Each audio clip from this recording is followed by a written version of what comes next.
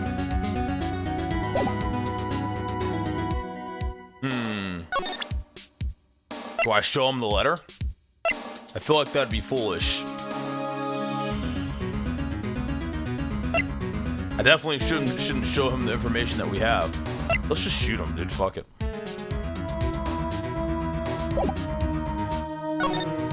Alright, let's get out of here.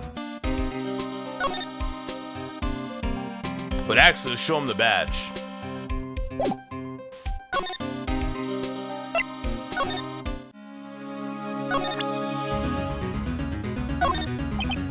Cool! You think I, a prosecutor, would give you, a defense attorney, information? Bah! Creep.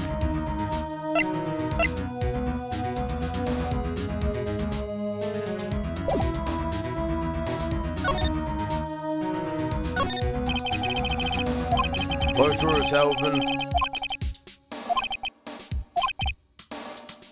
So Von Karma who took it. There are shelf stuff with case files in the back of the room too. Rotting cases rotting away for eternity. Nick, let's get what we need and get out of here. All this dust is getting to me. Here are files of collected case reports. There's quite a large volume of reports here.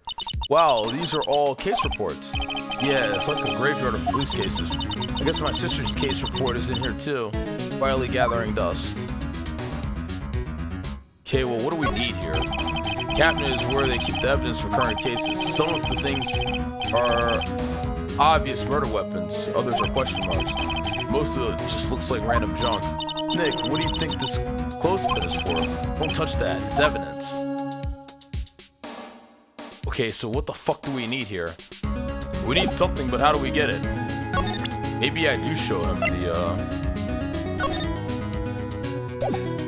try to present this.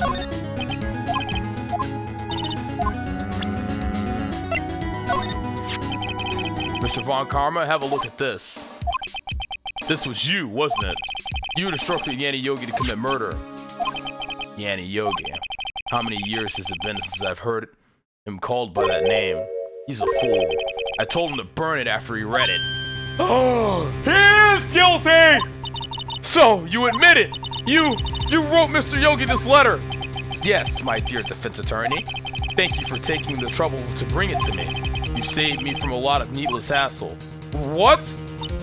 Nick, what is that thing? Whoa, what the fuck? A stun gun for self-defense usually. Indeed. 600,000 volts will course through your body like a dog touching an electric fence. 600,000. Oh, don't worry. People don't die from it usually. Now give me the letter. No! No! Whoa, what are you? Nick, run! Maya! Oh! What have I done? Ah! Maya! Out of my way! Whoa!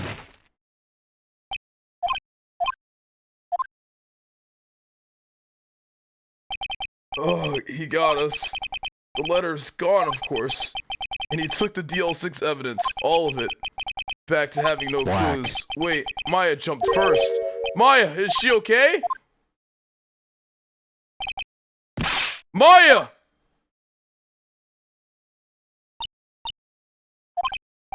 Maya, open your eyes. Maya! The letter, did he take it? Huh? Oh yeah, are you okay? I couldn't stop him. I jumped as fast as I could, but one shot from that thing knocked me out cold. I'm useless. I'm no good as a lawyer or a medium. Can't even call my sister. Maya! Maya! Maya tried to help us and we still got him fucked. Maya, man. Not even now, when we need her the most. I wish I hadn't woken up at all. Maya! Maya! There has to be some way I can help her. Better do something about her self-confidence first. Maya? She's holding something. What's that? A bullet? DL6 incident evidence number 7. Taken from the heart of Gregory Edgeworth. I remember. Von Karma was holding this when Maya jumped him. Oh shit. DL6 bullet stashed in a pocket. I'll prove it to you, Maya. You're most definitely not useless. I'll prove it to you in court tomorrow. Maya! Oh damn, son! Why did you use Maya as a meat shield? Dude, honestly, Maya's becoming my favorite girl, dude. Maya's actually becoming favorite girl for me. Stop fucking spamming Lac P, you fucking idiots.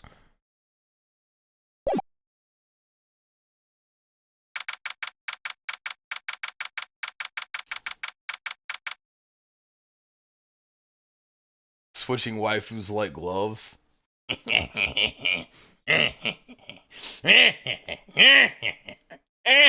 Fits like a fresh new glove. December 28th, 9:51 a.m. District Court Defendant Lobby number 2. You're 50 years apart? Shut the hell up, pussy. It's not like that. You could have a favorite girl and not be sexually attracted to them, chat. Jesus Lord. Besides, she's fucking legal anyways.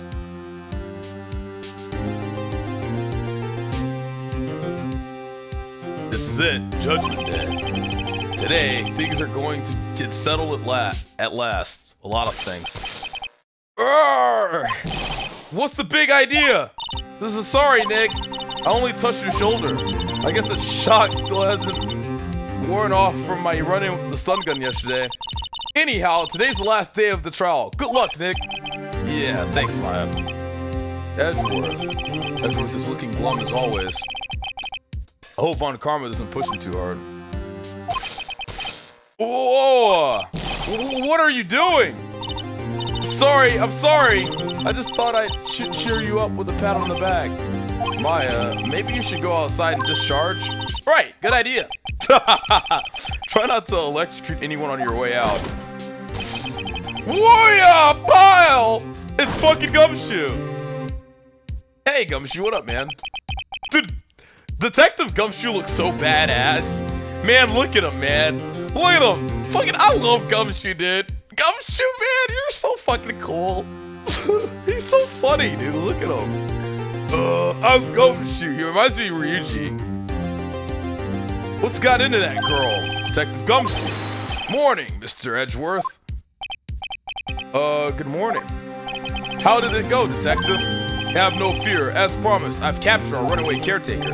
I just brought him in. Took all night, pal. Thanks, Detective Gumshoe. You must be tired.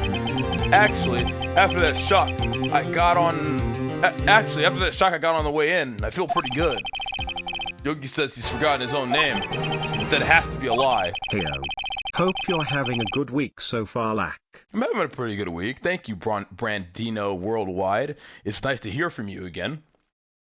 23-month resub. That's a pretty long time, man. You've become one of my most loyal viewers. I appreciate that resub. Enjoy the best emotes on Twitch TV for another month, at least.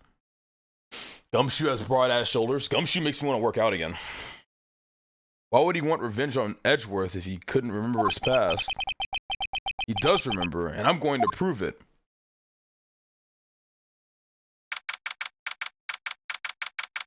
Ah, here we go. All right, it's time for court. Court is now in session for the trial of Miles Edgeworth. How much of our evidence got stolen? Okay, we still have everything except the letter. That's good. Okay, we just lost the letter. The letter for a bullet.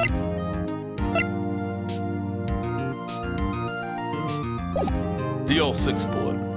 The defense is ready, Your Honor. The prosecution is ready. Wow, he actually said something.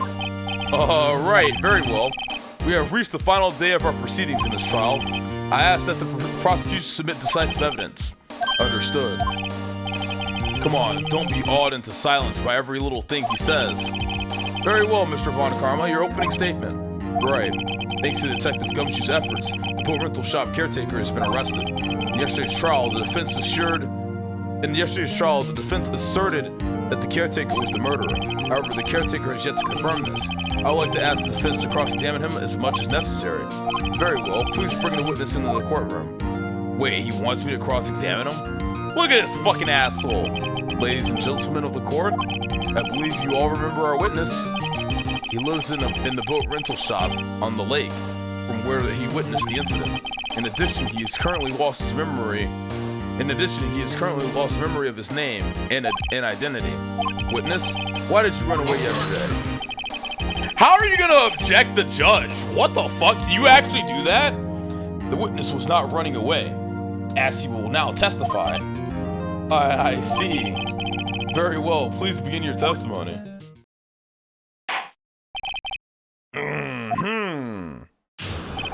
Why I left court. Look at him shake back and forth. I'm really sorry about just leaving yesterday like I did. But I wasn't running away or nothing. I went to buy some food for Polly, see? I figured I got nothing to do with this incident anyhow. I need one of those motive things, right? And I don't got one. So my testimony yesterday stands as is. Very well. Let's begin the cross-examination, shall we? He has to know his name. Yanni Yogi, and I'm gonna prove it.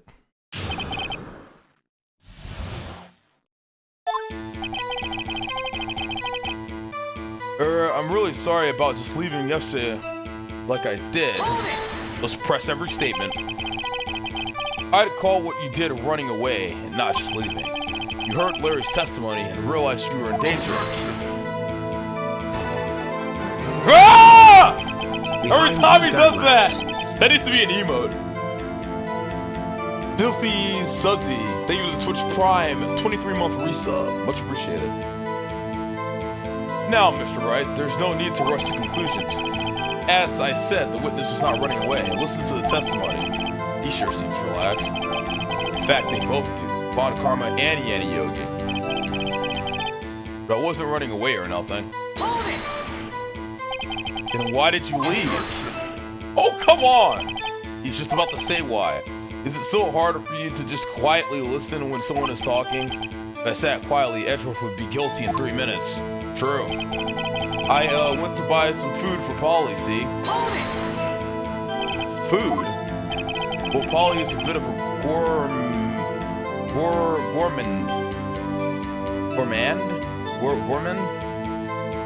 A bit of a, what the fuck is a gourmand?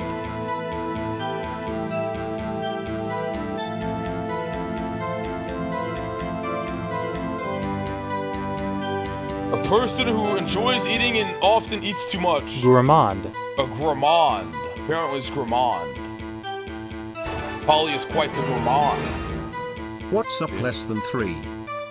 Gourmand. How does this dumbass old man know this big ass word? Yo, Holt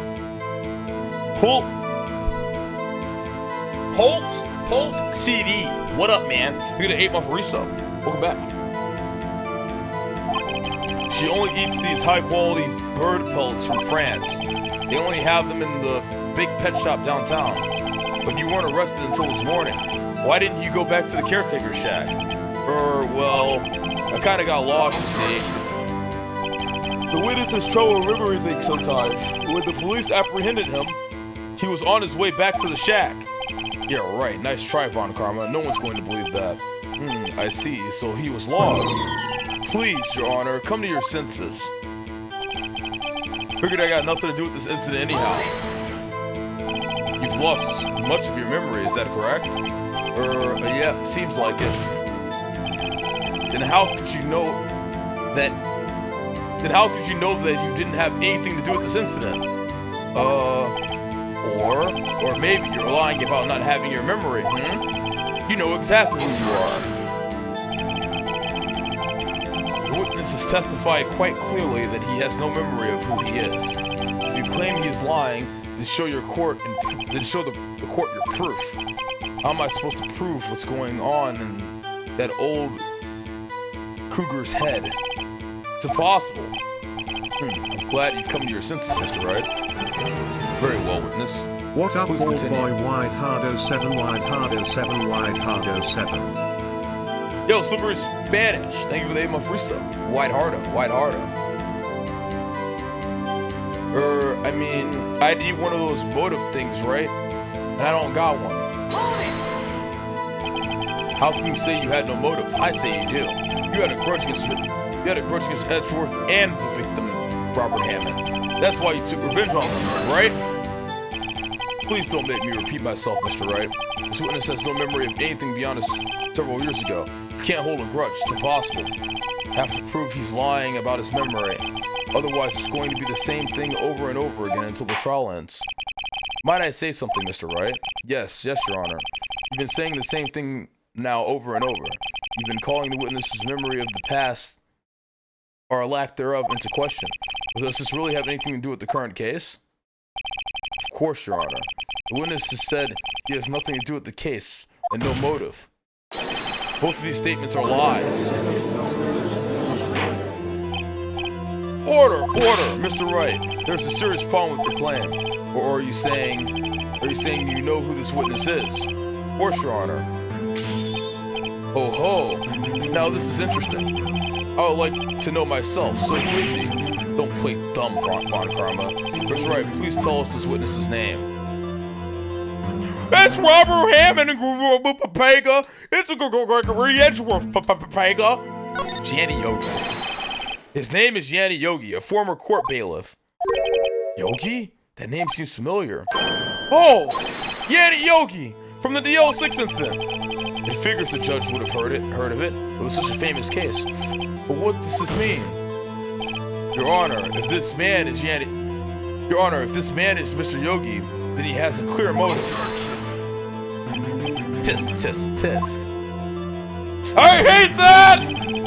Jumping to conclusions again, Mr. Wright.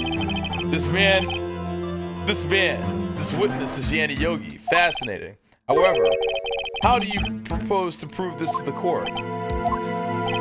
This is a court of law, as you may recall. You need proof. And allow me to repeat once more that the witness has lost his memory.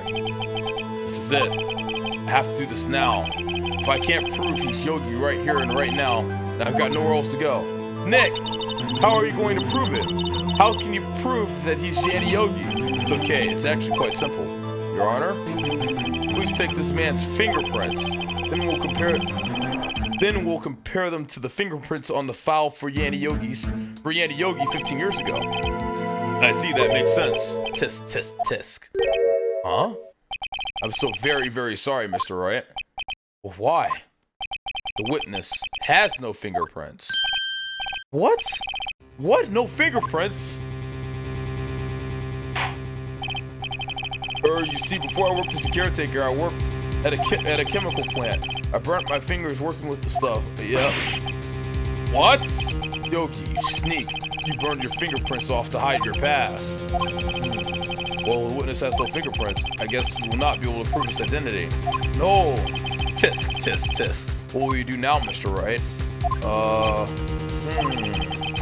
It seems that the case has been decided, no? No! I know what happened. I know everything. I just can't prove it. No, I can't let it end like this. I can't lose. There has to be another way. There is no one. There is no one who can testify as a witness. There is no one who can testify as to who this witness is. No one. Nick, what are we gonna do? Didn't even consider that he might have erased his fingerprints. What do I do? Tisk. Well, Mr. Wright, perhaps you'd like to cross-examine his parrot for a little comic relief, Yeah. Very funny. You're a sore winner, Von Karma. Wait a second. Cross-examine his parrot. His parrot does say DL6, doesn't it? What is it, Nick? No, you're not going to, Your Honor.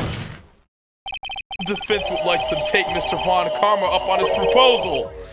Take Mr. Von Karma up on my proposal? Exactly, Your Honor. Don't forget about DL6! The parrot says it! I would like to cross-examine the witness's pet parrot. Order! Well, what do you think, Mr. Von Karma? Need you even ask? This is a farce. I object. Wait a second. You were the one who suggested I cross-examine the parrot, Von Karma. I have a right to do as you suggested.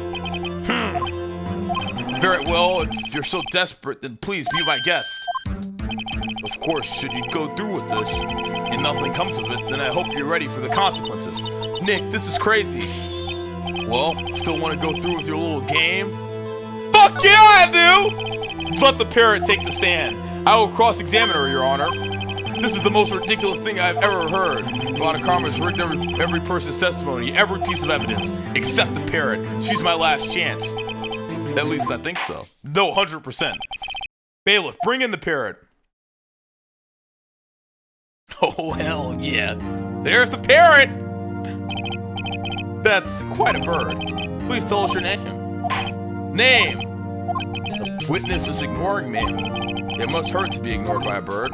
Ahem, very well, witness. Who is your owner? Please, testify for us. Who is your owner? ... Hello, squad. Oh my god. Suddenly the most concise testimony we've had so far. Very well, begin your cross-examination. Alright, what are we going to do, Nick? I don't know. What do we do, Maya? Is there anything we're forgetting, Polly? Polly, is there anything we're forgetting? Hello? Hold it! Witness, you can't just say hello and expect us to get anywhere. I want you to testify. Maya, you talk to her. Right, what do I say? Have we forgotten something? As I recall, 2 days ago. Bird Girl! Polly, have we forgotten something? Yep, Maya, standard. Dude, Miskiff should play this game. Miskiff would have a field day with this game. Him and his chat would have a field day with this fucking game. Fucking Maya's in the game. Maya interacts with the bird. It's perfect. Polly, have we forgotten something? Squawk! Don't forget DL6, Squawk. Yep. If I can get Polly to say that here, that'll prove that the caretaker had something to do with DL6. Polly, have we forgotten something? Here we go. Hello. No! That's not what you're supposed to say. Forgot something. We forgot. Hello. Uh-oh, it's not working, Nick. She won't say it. This is ridiculous. Why won't she say it? Oh, no! You motherfucker! Karma, you piece of shit! Karma, you motherfucker! Tis, something the matter, Mr. Wright? Wait, don't tell me Von Karma expected this. He couldn't have retained the parrot. He couldn't have retrained the parrot, could he? Did he train her not to respond if we asked if he'd forgotten anything? Oh no. Witness, you're here to speak. You must speak to me. Frankly, I can't believe that you're speaking to a parrot. Well, I guess we should try to get some information out of her. We need to show the judge that her owner is Mr. Yogi. Oh my god.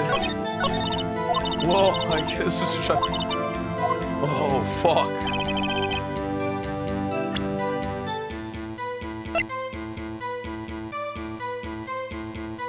What do I do? What do I do? Fuck! What do I do? Do I present the parrot as evidence to the parrot?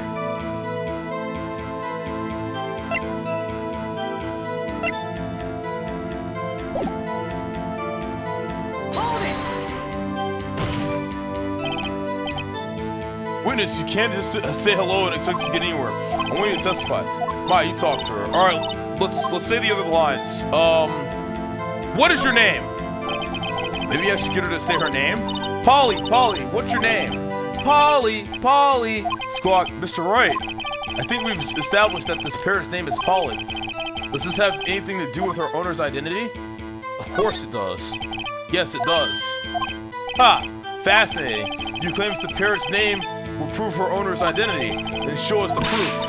Nick, don't you think you're taking the bluffing a little too far? Listen, we're not here to answer the question of who...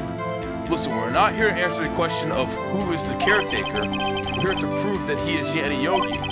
All you have to do is tie the name Polly to Yogi, Your Honor. Proof that the parrot's name reveals the caretaker's identity is... It's in the evidence somewhere. Let's cross-examine the evidence very closely. Maybe it's in the DL6 case file?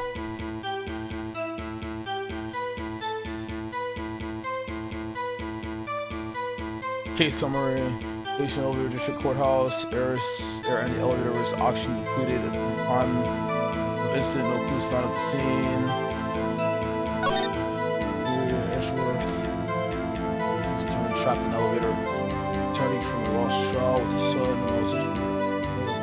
One bullet found in the heart. Murder weapon was fired twice. Bullet barrel trapped in the elevator. Polly Jenkins! His fiancée, Polly Jenkins, committed suicide! He named the parrot after his fiancée! This is the evidence we need! Here it is! Here it is! The proof that the parrot's name reveals the caretaker's identity is... the DL6 case file?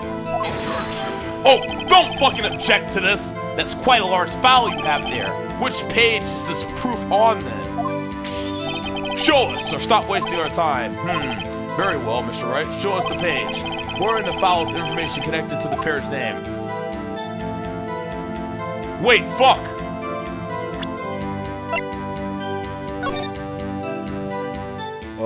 It is in the suspect data.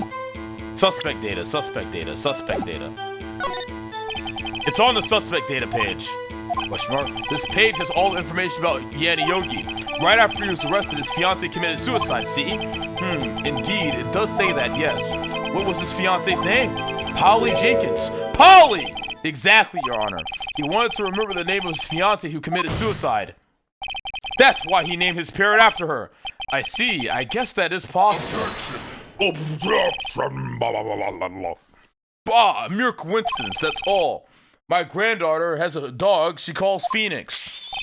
Well, Mr. Phoenix Wright, does this make you my granddaughter's fiance? She's only 7 years old. Indeed. Alone is a little weak for evidence for a murder trial.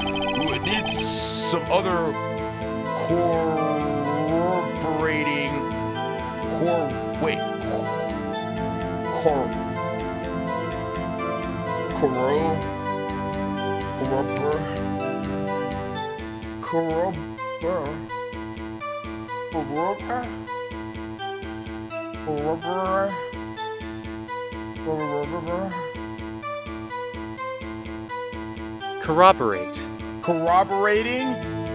corroborating evidence. We would need some other corroborating evidence. Why does he just say correlate? Why the fuck does he not use the word correlate? I feel like correlate is a way better word to use here. We would need some other correlating evidence.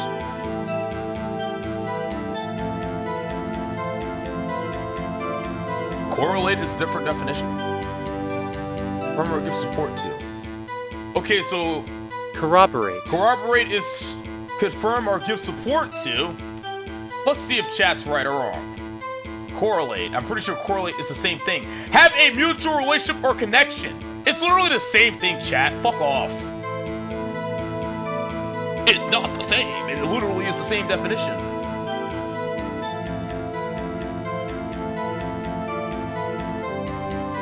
It's not even remotely close to the same thing. So you're saying confirming or giving support to is not the same as having a mutual relationship or connection with. That's not the same thing?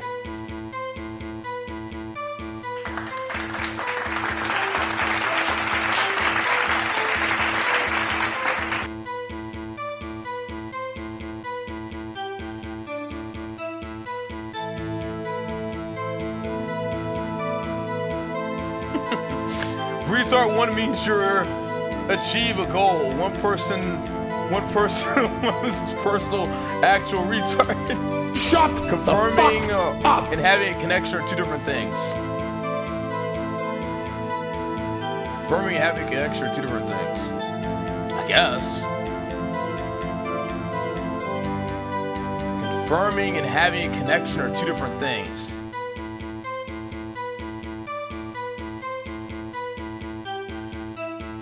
Second definition is as a noun. Each of two or more related or complementary things.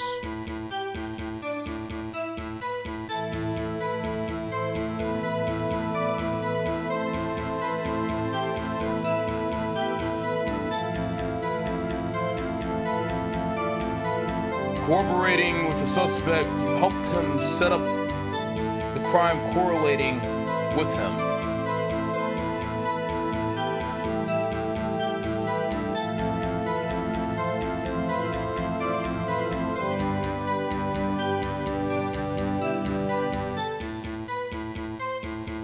Oh, I mean, if you want to be fucking specific, fine. Like, fuck off. But, like, dude, really?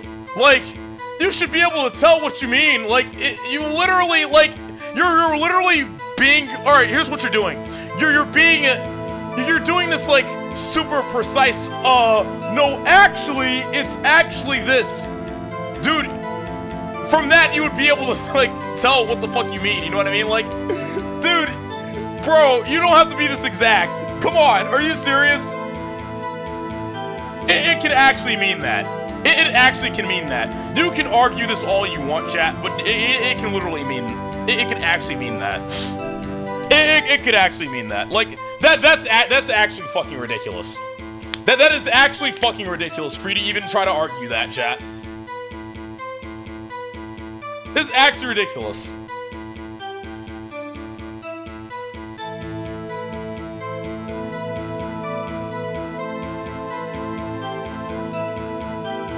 So I guess it could be related but not have. Dude, that's. Come on, are you kidding me? I honestly have to disagree. I feel like the word correlate could be used in that context. I have to disagree. I honestly just have to disagree. The word correlate could be used in that context. I'm not gonna argue this, but I have to disagree. Correlate could be used in the context. You would get your point across. Like, sure, cooperate. Sure, I'll agree. Corroborate is more proper. Okay, it's more proper, but you could still use correlate and have it mean the same thing.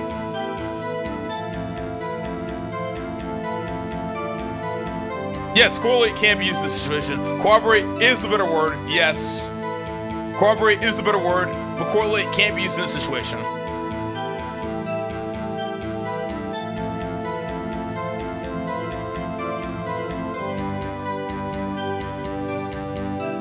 Oh, well, anyways, we need corroborating evidence, apparently. Where am I going to find that? Nick, we're getting closer. One more, if we can just get one more piece of evidence. Right, but what?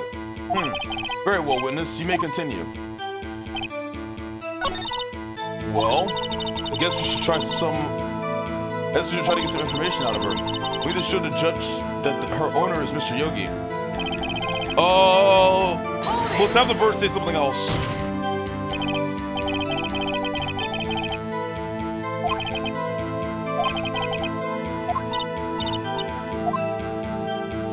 What about the safe number? Maybe I'll get her to say the number of that safe. Huh? The safe? Why? Let's just try to get her to say anything, okay? Polly, what was the number to the safe in the shack? 1228. 1228. Maya, what a reckless parrot. Well, Mr. Wright, you aren't claiming that this number has something to do with the caretaker. I'm pretty sure this number has to relate to something. Let's check the course records before we do anything. 1228. Maybe 1228 was the day of the maybe 1228 is the day of the date of the DL6 incident or something. Let's check. It is! Date 1228! Oh, this is it! Damn! Actually it does! If Lacari can get a degree, anyone can get a degree. Find somebody else who's gonna figure that out that fucking fast, you stupid motherfucker. Amex, slip my fucking black cock, you dumbass bitch! Get put in your fucking place, kid! I fucking figured if there was a contextual clue, based on the pair's name, there would also be something dealing with the safe number, and it's the date of the DL6 incident. Boom, boom, bam, pussy. Yeah. Go ahead and say Google to make yourself feel better. I don't care.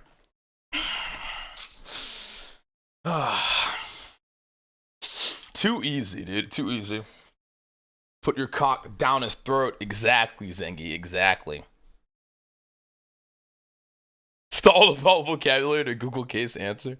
No, I was actually Googling the actual vocabulary. Or, I mean, do you think I'm actually that fucking six-head?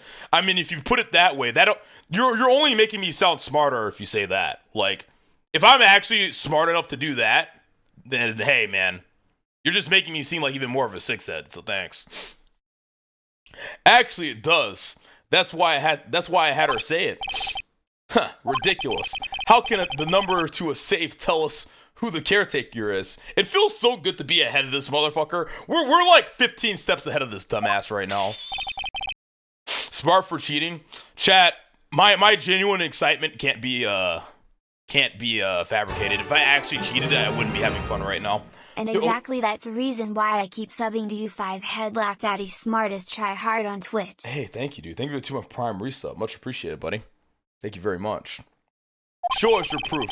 What could possibly link this number to the caretaker's true identity? The DL6 case file again. DL6 case file? What is this obsession you have with that case? Mr. Wright, where in this file is something relating to the number? The case summary. It's on the case summary page. Case summary? Specifically the date on which the DL6 incident occurred. The date of the incident? December 28th. Why, that's today's date, 15 years ago. And the number on that safe is 1228.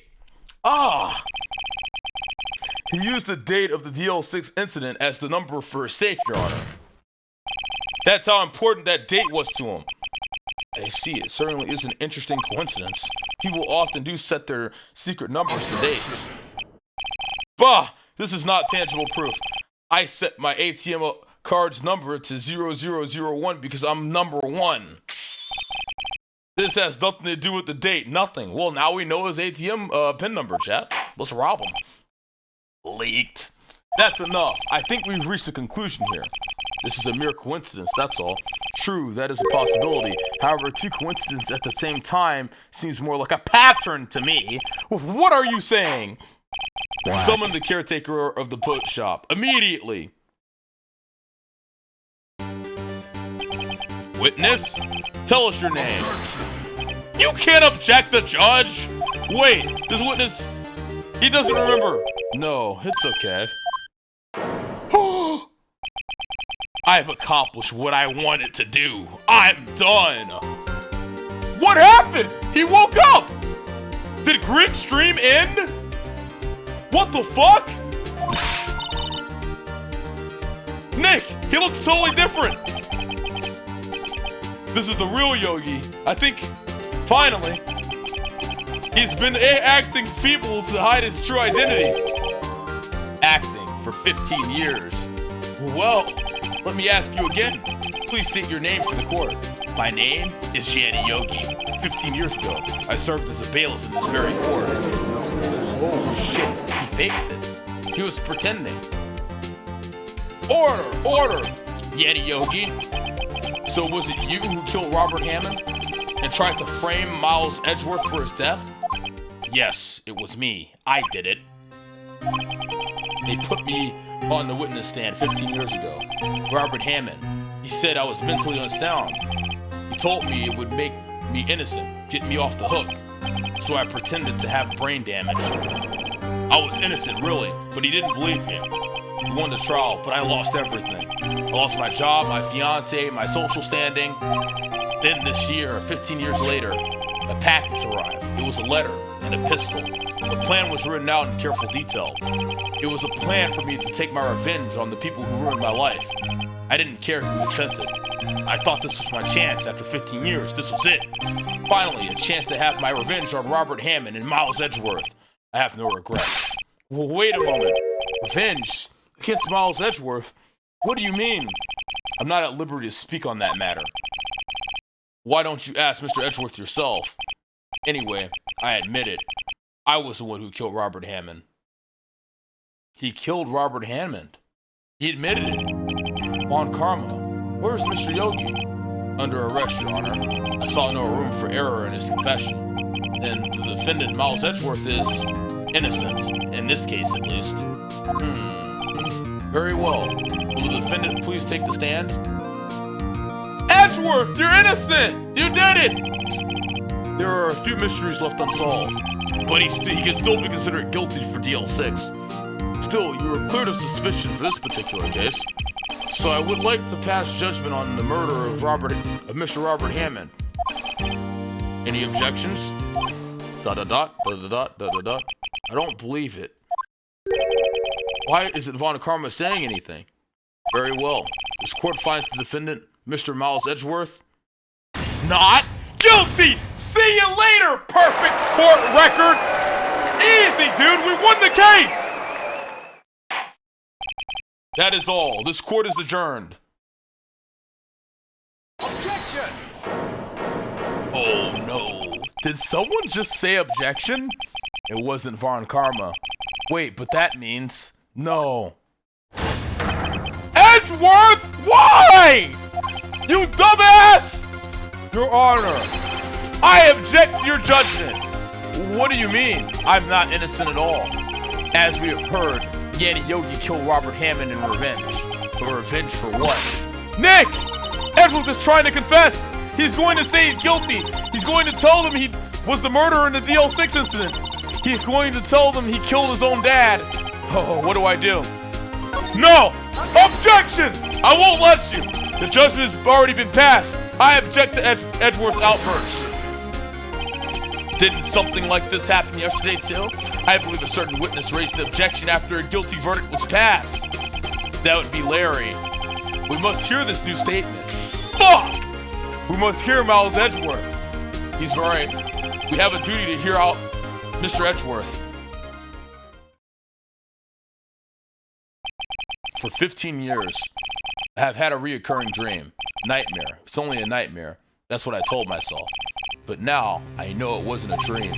Yanni Yogi wasn't the killer. You mean in the incident where your father died? From the distance of the shot, it wasn't suicide either. Everything is clear. Everything was as clear as day. The murderer, the criminal in the DL6 incident, it was me, Your Honor. I confess my guilt. I am guilty for DL6. The statute of limitations of which ends today. The culprit is me! Order! Order! Imagine snitching on yourself. This is certainly unexpected. The defendant declared innocent is confessing to a different crime. A crime for which the statute of limitations runs out today. I'm not really sure how I should deal with this. Bah! It's obvious. We hold a trial right here, right now. We try this man for his crime of 15 years ago. I think I would like to take a 5-minute recess. During this time, I will consider an appropriate course of action to take. Court is adjourned. Oh my God. December 28th, 2:24 p.m. District Court, defendant lobby number 2. I'm sorry, Wright. I've just wasted all your effort. Gumshoe, no, Gumshoe's so sad. Mr. Edgeworth, I just don't believe it, sir. I mean, you killed your own dad? I didn't want to believe it myself, detective, but it's the truth. I deserve to be punished. Murder is murder, no matter what the circumstances. This is crazy, just crazy. Nick? What are you doing? Huh? Oh, I was just reading through the court record once more. I'm getting my case ready. Your case for what? Huh? Isn't it obvious? I'm going to prove that Miles Edgeworth is innocent. Exclamation point. What are you talking about, pal? He just admitted to it. He confessed that he did it in court. I'm sorry, Edgeworth, but I don't believe your nightmare. What? It's just a dream. It's not real. The truth is right here in this court record. In any case, tighten your belts. The real fight is just beginning. I'll prove you're innocent. Trust me. Right. Phoenix Wright. He's always right. December 28th, 2:30 p.m., District Court, courtroom number 3. Now then, I would like to resume our trial. Judge, Miles Edgeworth has admitted to his own guilt. He has confessed his crime. Let us begin by hearing his testimony. Then, though pointless, let the defense do their cross-examining. Statute of limitations on the DL6 incident runs out today. Though it's unconventional for me, I'd like to run this one by the book. I see. Does the defense have any objections? No, Your Honor. Von Karma, you knew this was going to happen from the very beginning, didn't you? Very well. Will Miles Edgeworth take the stand? God damn it, Edgeworth. Will the witness state his name and profession? Yo, what's up, Jelladot? How's it going? Miles Edgeworth. I'm a prosecuting attorney. Mr. Edgeworth, 15 years ago, you mistakenly killed your own father, Gregory Edgeworth. Is this correct? It is correct. Then testify about this matter to the court. When Edgeworth was telling me about his dream yesterday, I noticed something. One detail didn't quite fit. That will be the key, but only if I can get it to work. Please, please. Oh, Maya's still trying to summon Mia. Yo, Sulky, thank you for the 2-month resub, man. Slippery Spinach, thank you for the 8-month resub. Really appreciate you guys. The DL6 incident. Alright, let's see what he says. That day I had gone to the courtroom to observe one of my father's trials. As we went to leave, an earthquake struck, trapping us in the elevator. My father and Mr. Yogi lost their composure and began to argue. Just then, something heavy fell at my feet. I picked it up and threw it at Mr. Yogi. I wanted to stop them from fighting. A moment later, there was a single gunshot, then a scream. It was terrible. It was a terrible scream. I remember it to this day. That's all. And until now, you thought this memory was a dream? We were stuck in the elevator for 5 hours. The oxygen in the elevator ran out, and I lost my memory of the events. Bah! The same claim Mr. Yogi has made. Very well, Mr. Wright. Your cross-examination, please. Yes, Your Honor. You'll see. All right, let's see it. That day, I had gone to the courtroom to observe one of my father's trials. Let's press everything. What was the trial your father was involved in on that day? I don't remember things very clearly. Only 2 things. I know my father lost, and that Mr. Von Karma was the prosecuting attorney. Mr. Von Karma, you were handling that case? It was 15 years ago. I don't remember the details. That was when Edgeworth pointed out the problem in Von Karma's evidence. As we went to leave, an earthquake struck, trapping us in the elevator. Let's press the statement. So there were 3 people, including yourself, trapped in the elevator? Yes, myself, my father, and Yanni Yogi. We were fine at first, but then as time passed, and no one came to help,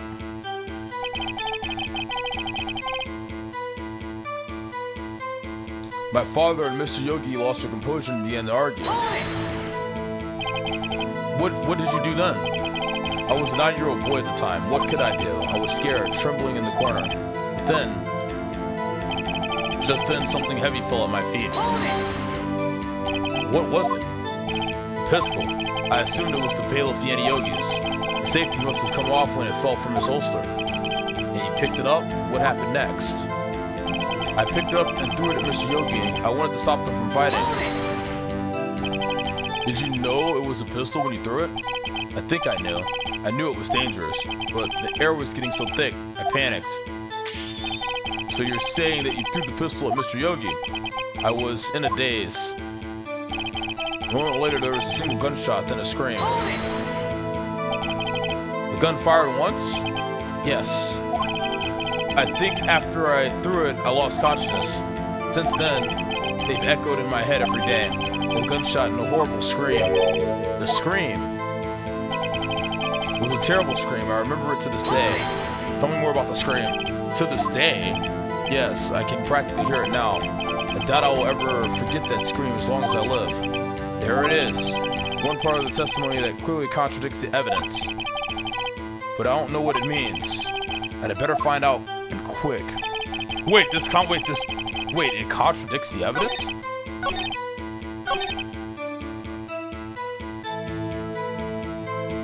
What was it? A moment later, okay, so he threw the gun. All right, I picked it. He picked up the gun and threw it at Mr. Yogi. A moment later, there was a single gunshot and then a scream. A terrible scream. I remember it to this day. Something about a scream in the evidence. Okay, this doesn't have anything to do with the case. Nothing to do with the case. Nothing to do with the case. Nothing to do with the case. Nothing to do with the case. Case, nothing to do with the case. Nothing to do with the case. Alright, so we're looking at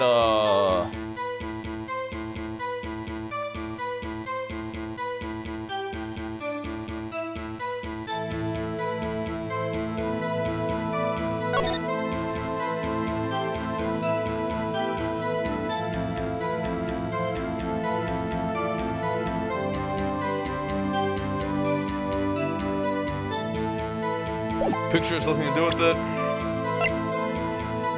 Taken from Gregory Extra Tart, still bears with some markings. Well, let's check the case file again.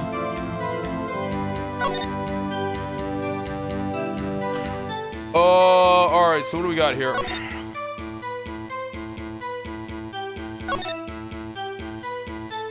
Let's read through it. Location, day 12/28. Location, elevator, district courthouse. Air in the elevator was oxygen depleted at the time of the incident. No clues found on the scene.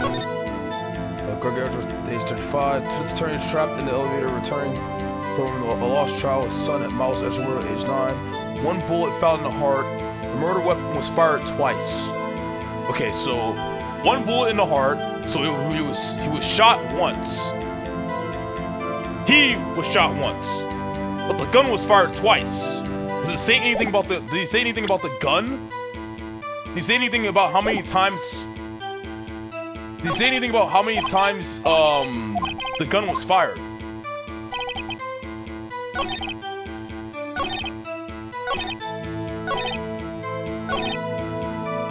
A moment later, there was a single gunshot, then a scream. Here it is! Here it is! Here it is!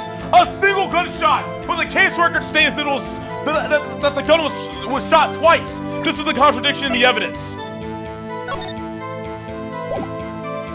Right here. Contradiction in the evidence, chat. I found it. This is why you don't fucking spoil shit. I'll always figure it out. I will always figure it out. Keep your fucking mouth shut. Fucking say badge only, bitch. One bullet found in the heart, the murder weapon, yep, in the victim data. It's right here. It's right fucking here. Easy as fuck! I should have been a lawyer, motherfucker! I should have been a lawyer! Are you sure you only heard one gunshot? Yes, I'm sure of that. I heard the shot and then the scream, which means when he threw the gun, oh, that's probably why there's a bullet hole through the window. That was the first shot. When he threw, okay, I'm starting to piece together what happened here. He threw the gun landed, it went off, boom, shot. The shot went through the window, right? Because if you look at the scene from the past, his father slumped down. The gunshot, it was not by the window. Like, he slumped down before he's even shot, but he's not near the elevator window. There's a hole in the elevator window. That's from the first gunshot. That's the shot he heard. Wait, no, but he only heard one shot. What the fuck? It doesn't make any sense. But the gun was shot twice. I'm pretty sure when he threw the gun, it didn't hit anyone. I'm pretty sure when he threw the gun at first, it didn't hit anyone. Oh yeah, he passed out afterwards. That's right. He passed out afterwards, so he couldn't have possibly heard the second shot. That's why he only remembers the gun going off once. The scream he heard was when the gun went off, but no one actually got hurt from this. Okay, I heard the shot and then a scream. Then everything faded. I was unconscious until the rescuers came. I see. No, Your Honor. Unfortunately, you don't. Look at this file one more time. This plainly contradicts the witness's testimony. You do enjoy dragging out that file, don't you? I don't accept this evidence unless you can tell us what page it's on. Which page contradicts Miles Edgeworth's testimony? Let me check it one more time. I'm pretty sure it's the victim evidence. Victim evidence, yep. Victim data. Victim data. Look at the victim data in this file. It says it quite plainly, the murder weapon was fired twice.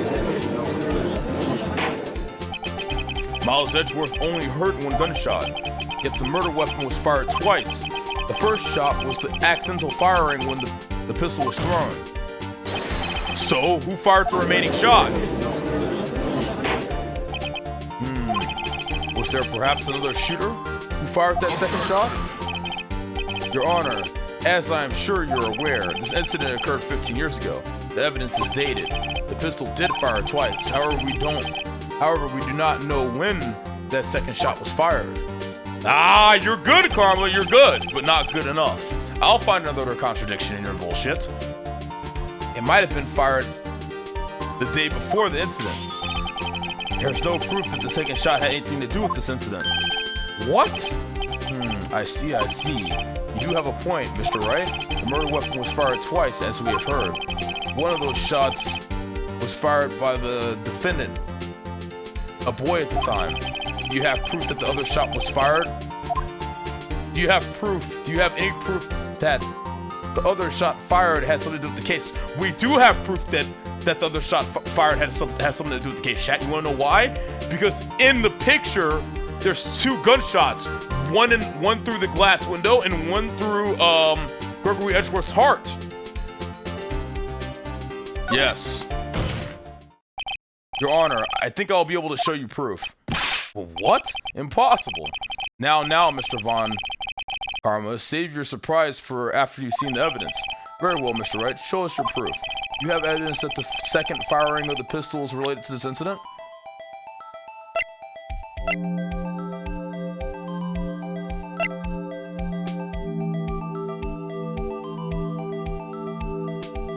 It has to be this photograph.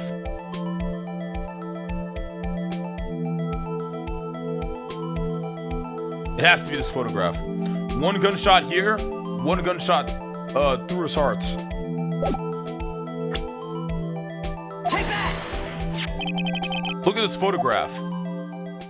Yes, I knew it! This is the photograph of the scene of the crime 15 years ago. I can see that the victim lying there is Gregory Edgeworth.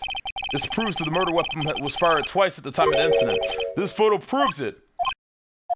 So let me get this straight. This photo proves two shots were fired? Where? Your Honor, please get a clue. Show the judge the contradiction in a photo. Seriously, man, it's right here. Oh, don't go down there, fucker. Take that! As should be obvious, the contradiction is here. I see a bullet hole in the door. Your Honor, Gregory Edgeworth was killed by a shot from the pistol, yet there is also a bullet hole in the elevator door.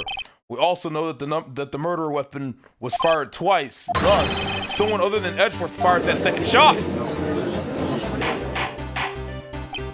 Order! Yet he was talking about oxygen. He was like, don't take my oxygen, blah, blah, blah, blah, blah. Spoilers should get banned? Yeah, spoilers should get banned. I mean, I think I've proven at this point in time that I am more than capable of fucking figuring everything out. Like, now that I've gotten a hold of the game, dude, I should have been a lawyer, man. Easy, okay? Just say badge, alright? Just say fucking badge. I got this. Ban all spoilers. Time them out for a fucking hour. If you see a spoiler, time out for an hour. Fucking easy. You're a shit lawyer? Yeah, guess what? You're a shit viewer. Fucking pussy. Fuck you. I'm fucking doing great. Stop saying lies.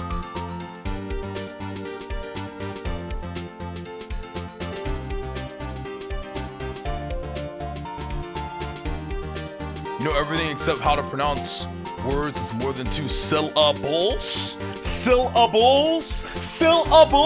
How about you sit down and shut the fuck up, asshole?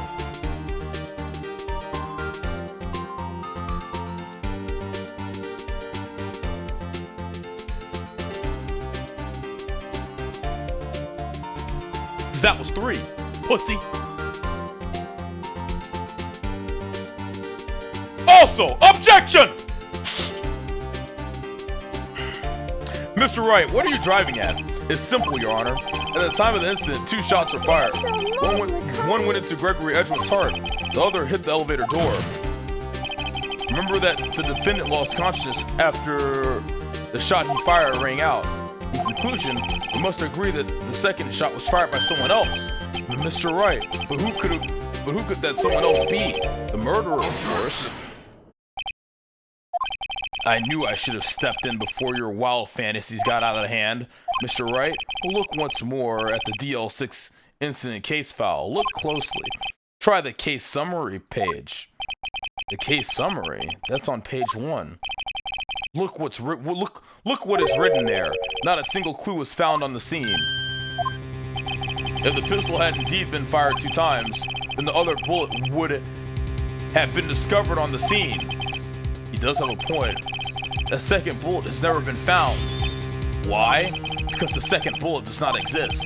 The bullet that claimed Gregory Edgeworth's life was the one fired by his own son. That is the truth of this matter. The whole truth. It was undoubtedly something else that made that bullet hole in the door.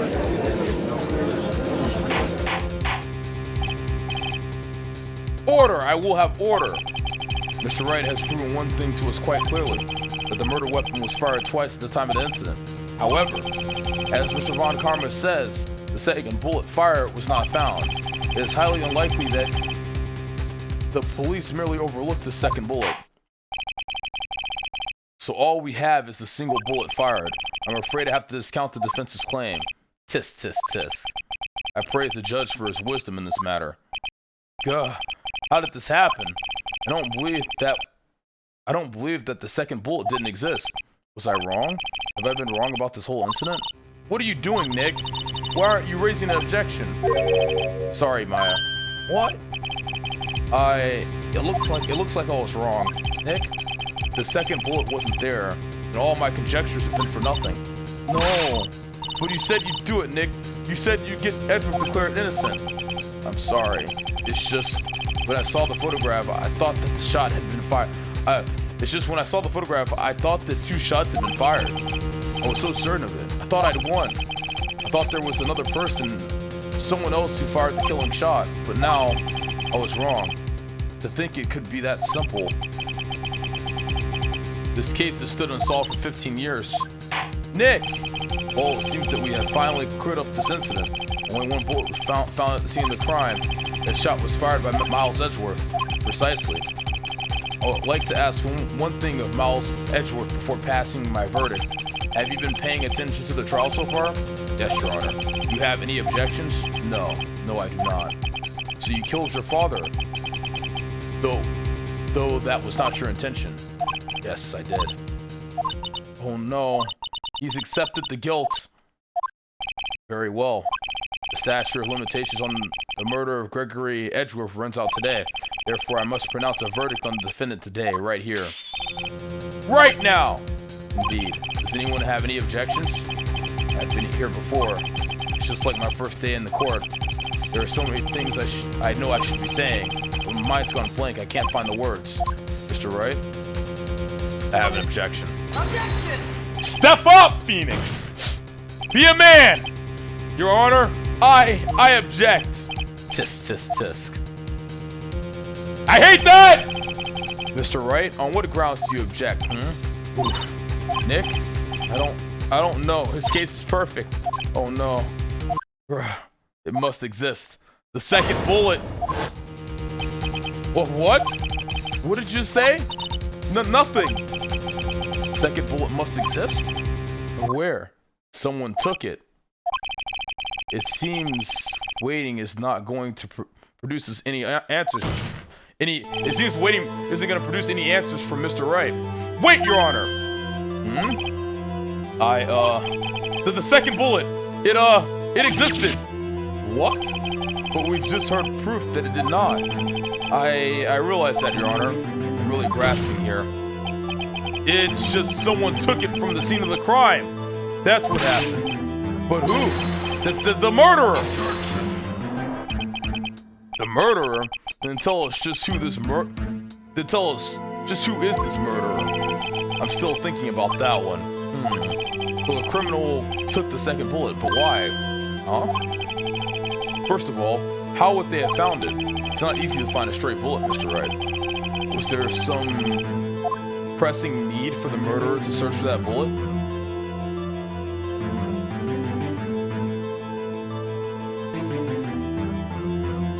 Was there a pressing need for the murderer to search for the bullet? Let's think about this. I mean, obviously.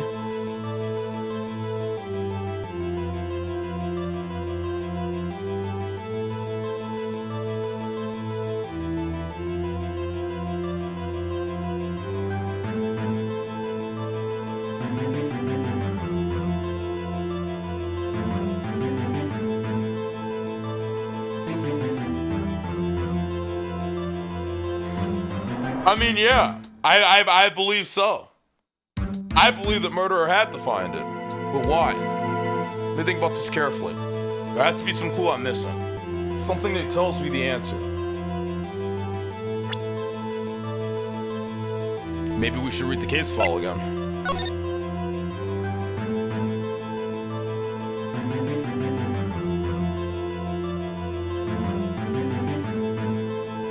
Something about oxygen, maybe? I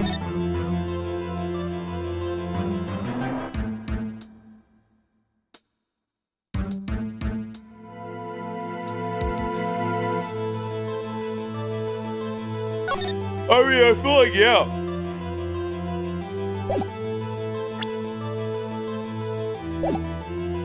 I think he had to find it, yeah. Of course there was a need. That's why he took it.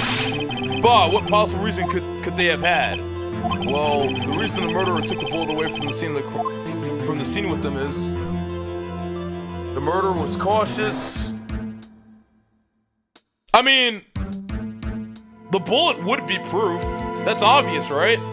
Because if we, like, think about it. If we had the bullet here, it would literally prove Edgeworth's innocence. The bullet would literally be proof. Or maybe they thought that the bullet would be used as proof. Proof? It was a special bullet, so they took it with them. If that was the case, then they should have taken the bullet from inside of Gregory as well. Huh? Why would they only take one of the two shots fired? Oh, right. I mean, I guess, but... I mean, look at the situation we're in now. It's not very fair. This isn't going so well.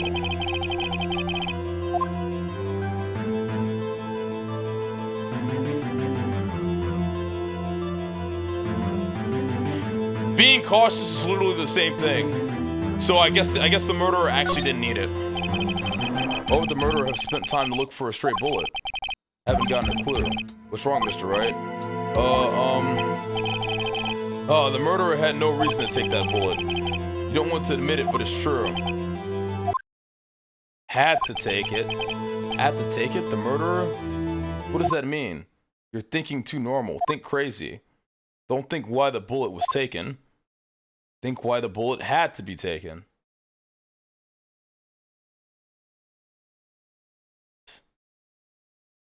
Why the bullet had to be taken. Alright? Yes, Your Honor. I have no idea what I'm doing. Think why the bullet had to be taken. Thinking too normal, think crazy. Why the bullet had to be taken? This one's hard. What the fuck? This one's actually really hard. Well, the murderer had no intention of taking the bullet from the scene. But, the murderer had to take the bullet. But the murderer had to take that bullet. Had to, Mr. Wright? What do you mean? Well, for instance what? Maybe the bullet, hit the murderer? Bullet hit the murderer? Just saying, for instance. I mean, if it hit you, you would have, wait, I mean, if it hit you, you would have had, oh! If the bullet hit but wouldn't he have been injured? Why would such an important piece of evidence be left out? The bullet was inside of him? So he took it with him. The bullet hit the murderer. Wow, holy shit. Yeah, that's what it is. I mean, if it hit you, you would have to take it with you, wouldn't you? It's not like you could perform surgery right there, you know? Wait a second. I was just talking off the top of my head, but what if it's really what happened? Let me get this straight. So at the time of the murderer themselves was shot. And they left with the second bullet still inside of them, thus leaving only one bullet at the scene of the crime? Yes, I guess that's how it would work, yes. But there's a problem with that. The other two people rescued from that elevator, Miles Edgeworth and Yeti Yogi, were both unharmed. So that would mean the murderer came from outside, yes. The murderer came from outside. The two men fight inside the elevator. Trying to stop them, the boy picks up the pistol at his feet and throws it. The pistol discharges and the bullet goes straight through the elevator door and hits the murderer outside. The boy loses consciousness. Then the murderer opens the elevator door and sees the men inside.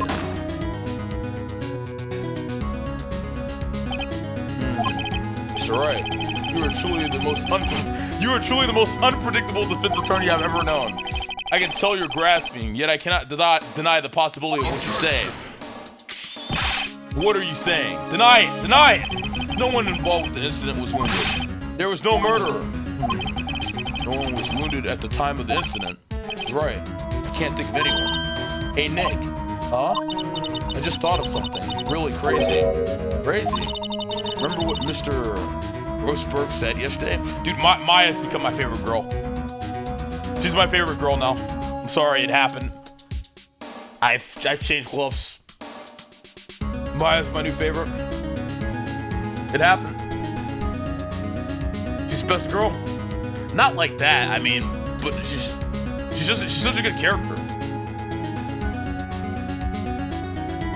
Remember what Mr. Grossberg said yesterday? Gregory Edgeworth dealt a blow to his perfect trial record. Wow. It must have been quite a shock for Von Karma. He took a vacation for several months after that, you see? Yes, an unusual event for the man. That was the first and the last vacation he's taken in many years of prosecuting. What if Von Karma didn't take that vacation because of shock, but took it because he was injured, which would mean, it could only mean one thing. He was the murderer in the DL6 incident. He was the man who shot Gregory Edgeworth. It was Von Karma. Oh man, something wrong, Mr. Wright? You seem dazed. No, Your Honor. Well, indicated the possibility that the murderer came from outside. Can you give us the name of your suspect? Uh-oh. Should I come out and say it now? Save it for a better time. That does sound smart. I like the way that's worded. We don't have to say it now. We can just wait and say it when we have to. Let's save it. Wait, I don't have enough proof yet. This is my trump card. I better save it for the right time. Mr. Wright, something the matter? I'm fine, Your Honor. Tisk, tisk, tisk. Shall we carry on with the trial then? That said, we have no further to go. All that is left is the finish. In other words, the verdict. What? Not yet. Think, Mr. Wright. You have said that someone from the outside was the murderer. Yet you cannot suggest anyone as a possible suspect, which means your conjecture is worthless, and you will be rejected for this. Nick, now is no time to be holding on to that trump card. The trial's almost over. Alright, I may not know what I'm doing, but here it goes. Your Honor, there is a suspect. One lone suspect. Well, this is certainly interesting news. Very well, Mr. Wright. Who is your suspect? My hands are shaking. The what? Von Karma! Von Karma? He has an evil face. You mean the Von Karma? The prosecutor? The one standing over there? Bah! You don't object? I see no need. Why honor? This is a ridiculous Why honor this ridiculous outburst with my objection? Because you took a vacation for several months starting the day after the incident, yet you pride yourself on a perfect record. Why would you take such a long vacation without any reason? So you're claiming that I took a vacation to heal from my injury from the incident. Fascinating. Prove it. I would have needed surgery, no? Where did I go under the knife at, Mr. Wright? Bring the doctor that operated on me. Have him testify. Nick, let's find out who his doctor is. It's no use. Edgeworth? I know Von Karma, perhaps too well. He's perfect. He wouldn't leave any clues. He probably didn't undergo surgery. That would leave a doctor as witness. Nobody's that perfect. So what, Nick? Did Von Karma pull the bullet out by himself? That's insane. No, he couldn't have. You can't just pull bullets out of yourself. Wait, what does that mean? That bullet has to be somewhere, but where? Tisk, tisk, tisk. Well, Mr. Wright, can you produce evidence to prove that I was shot? Wait, the evidence that Maya got! Alright, Von Karma, I'll prove it. And I'll even use evidence. I know how you like it so much. What? The evidence that proves Von Karma was shot is... Is it actually this bullet? How crazy would that be?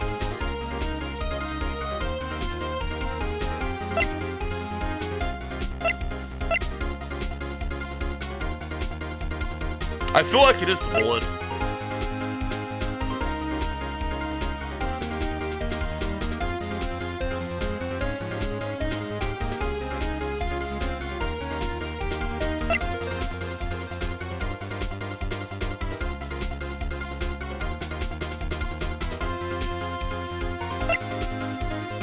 Wait! What if it's the same gun? What if it's the same gun, dude? The murder weapon was fired 3 times. Did we ever figure out why? Wait, oh yeah. We know why. It's not the same gun. It's not the same gun. This is not the same gun. No. Never mind. Taken from Gregory Edgeworth's heart. Still bears clear ballistic markings. DL6 bullet.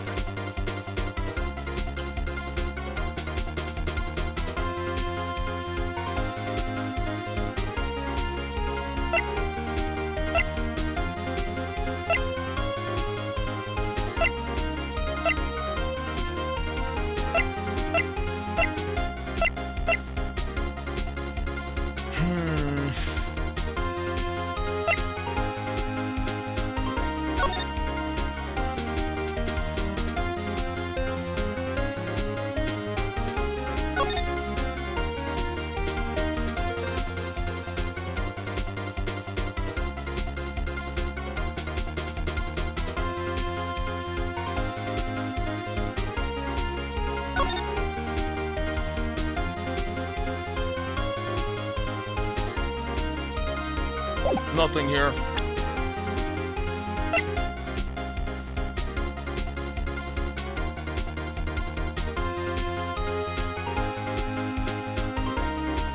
Is it actually a photograph of the murder? How would the photograph prove it? There's a bullet shot through the window. I mean, I guess that kind of proves it, in a weird way. But it doesn't prove that it was the Von Karma. It has to be this bullet. It has to be. It has to be the bullet. It's the only thing I have to go off of. None of this other evidence makes sense. This isn't related. This isn't related.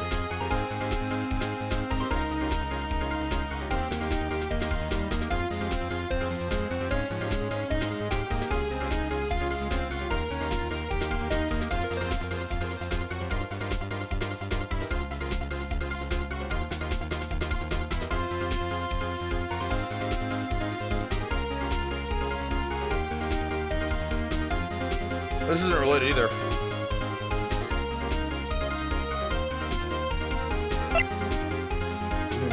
I mean, is this real? No, it's not.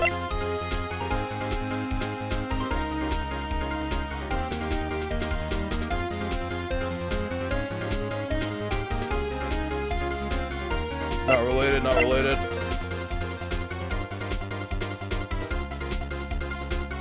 Not related, not related, not related. Not related, not related. Has to be the bullet. What exactly is that? Sorry. Judge, if you would. Oh, fuck. Okay, it's not. It's actually not that.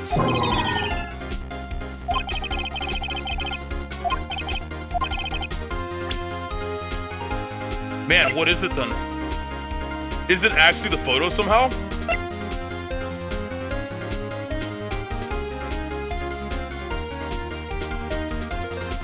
I actually don't think I can figure this one out.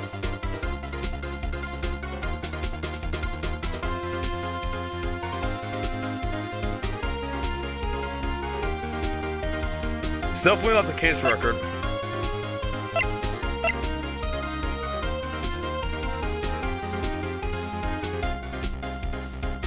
Is it the pistol? I mean, he did send the pistol.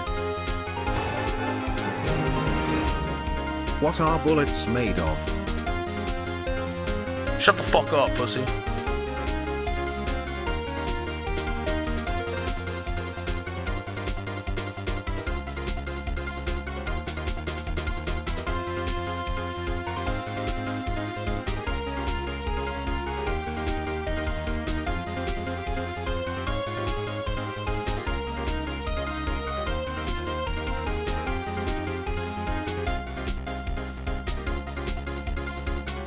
Oh, man. Use your fucking brain. Where's the bullet and how do you find IT? You guys are so fucking retarded, dude. I would have figured this out. You guys are actually so fucking dumb. There's a fucking metal detector. If the bullet's still inside it, if the bullet's still inside him, we'll use the fucking metal. We'll use the fucking metal detector to find him. Thanks for ruining it. Von Karma is perfect. He wouldn't risk surgery leaving an evidence trail. So then I asked, where is that bullet now? Dude, Chad, you should literally word champ yourself. You actually ruined that. Good job. I 100% would have figured that out eventually. This is so dumb.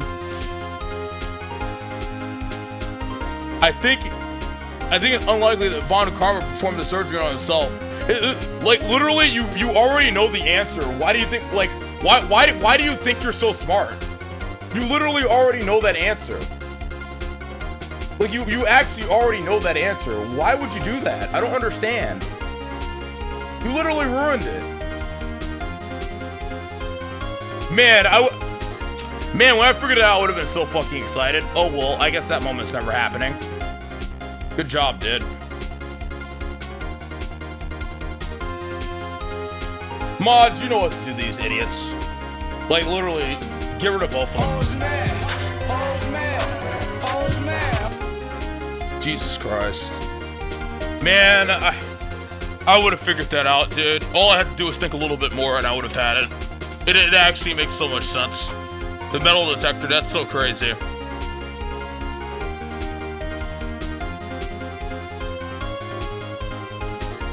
Fucking hell, man. You fucking retards. You literally just had to open your fucking mouths. Like, for something like that, it's going to take a bit longer because it's a very deep contextual clue. So you have to think about it a lot. You know what I mean? But of course you know instantly because you've already played the fucking game, you dumbass retard. Like, this is why you're so fucking stupid. You need to understand that once you know the answer to something, it seems obvious. Jesus Christ. Yes, they did play the game. Yes, chat. Yes, they did play the fucking game. Something like that is very deep-rooted. You have to be really invested in the story to figure that out.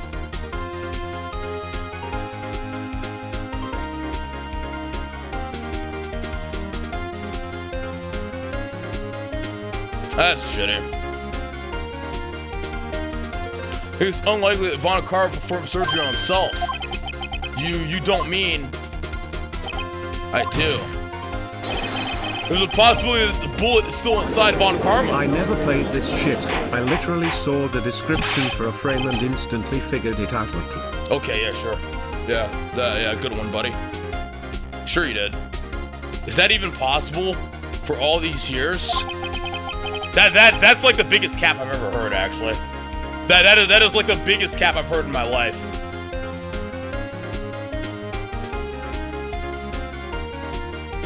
Well, there's one way to find out.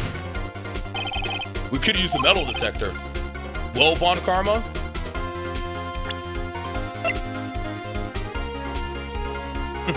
Yeah, okay, you saw this for a frame. Yeah, you saw this description for a frame and you figured it out. Yeah, dude, I'm sure. I'm sure you did. I bet you you wanna know what? Hold on. Never played this game before, huh? Alright, let's review the evidence then.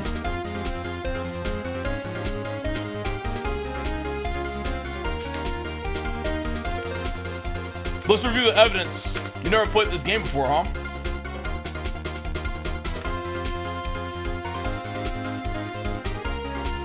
Alright, let's see. Let's go over the facts.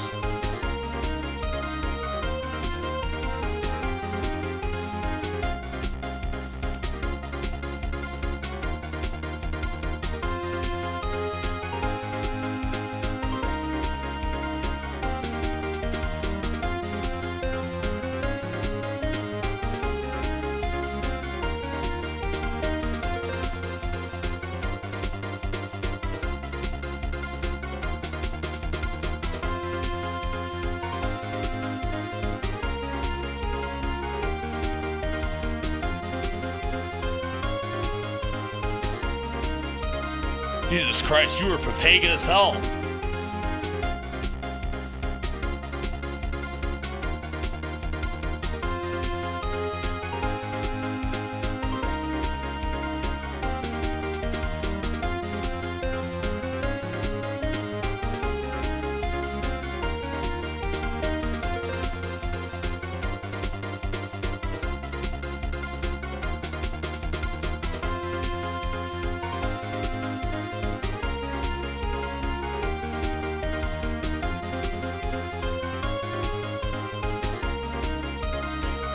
Gee, damn, you know, for somebody who's never played this game before, you sure are really invested in the fucking story. You've been talking about this game a lot. The kid said he only saw one person. What else? Oh, this was from the last case, actually. If you like this, you definitely like Danganronpa too. It's just this, but 10 times weeb. Huh, you never played this game before. How do you know it's so much like Danganronpa? Huh, interesting. Let's see, what else do you say here? This is hard evidence. You can raise an objection if you want, but based on your chat logs, I'd assume you've played this game before. Especially if you played it Danganronpa and it's so much like it. I think you're pretty fucking guilty, sir. You're gonna act all smart. Okay, dude.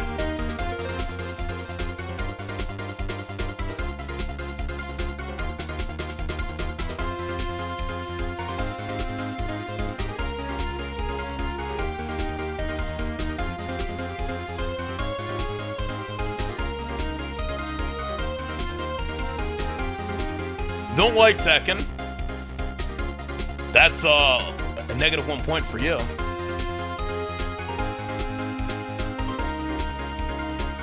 It seems like you always know the right answer. That's crazy. How do you always know the right answer? Like instantly. Based on the way you type it. Seems like you've played the game before. Or at least watched somebody play it. Literally check my Steam Boulder. I never played this. It was the most obvious shit. Yeah, I mean, according to you, everything's obvious. You must be a 5-head. Because apparently everything that's ever happened in this game is obvious.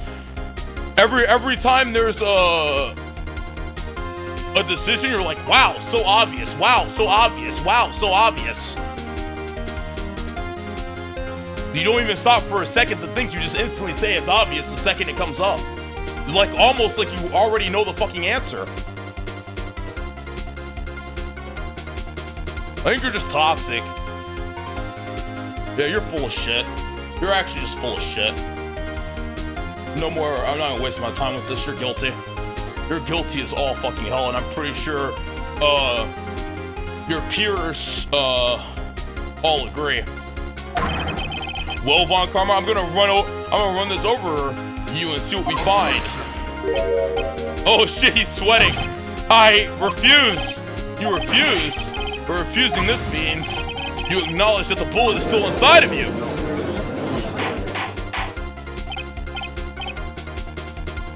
Order. Your Honor, the defense requests that we be allowed to use the metal detector. Judge, I call for a suspension of this trial. This is an invasion of privacy. The statute of limitations runs out on this case today. It was you who said we had to end it right here and right now.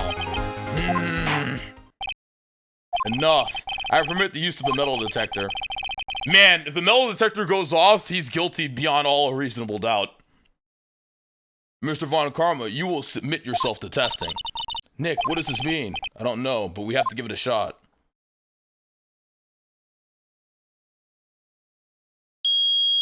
Haha! Holy shit, went off. It's actually the metal detector. That's so fucking crazy. It reacted. Something's inside his right shoulder.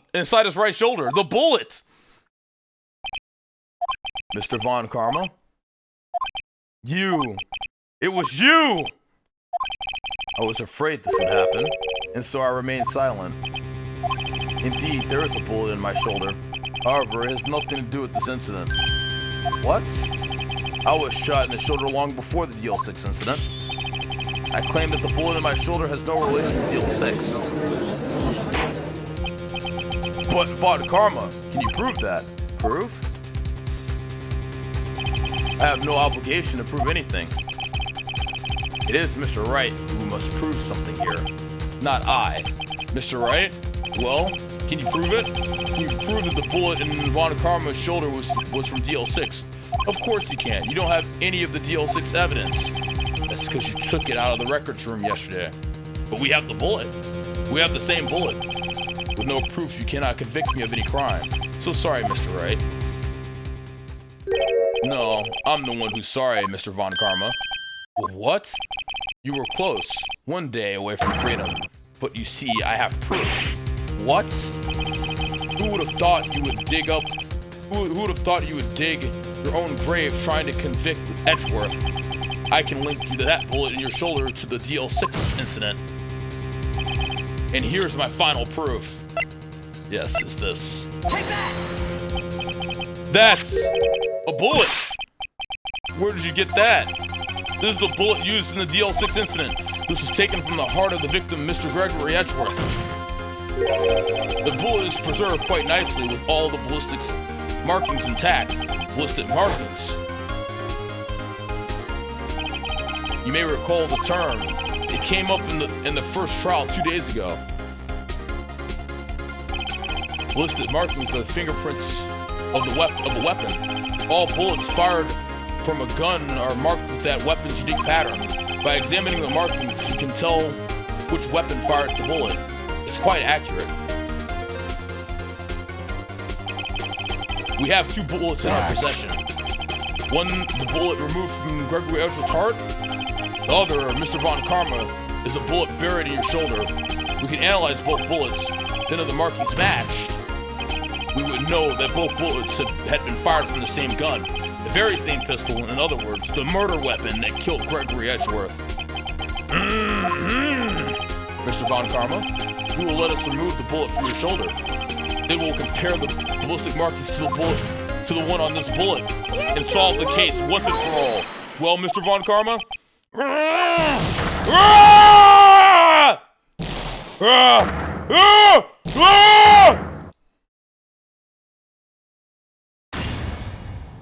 That scream. I've heard that scream before. Wait, I know. Help! I can't breathe. Quiet, I said quiet. You're not making this any easier. Stop breathing my air. I'll stop you. Stop breathing my air! Y'all stop complaining like some hoes. Get away! Get away from my father! Urgh! He shot fucking Karma. It's that scream I heard in the elevator 15 years ago. Vaughn Karma, it was you who screamed.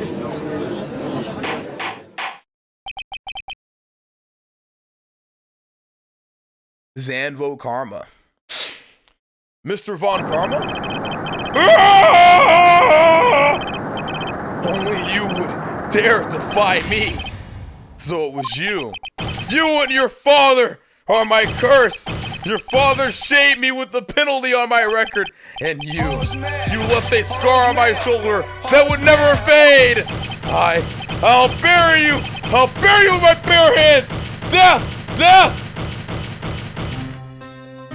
15 years earlier. Chief Prosecutor, I am sorry.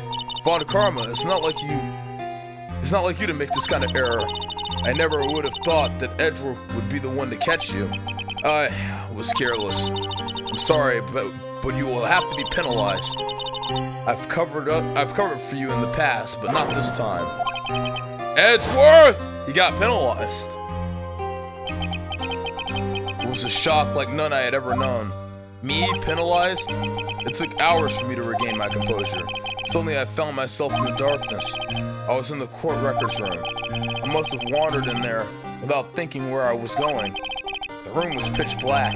The lights must have gone out. I went into the hall and felt my way to the elevator. I pressed a button, but nothing happened. Then there was a noise. I was in pain, a horrible burning pain in my shoulder.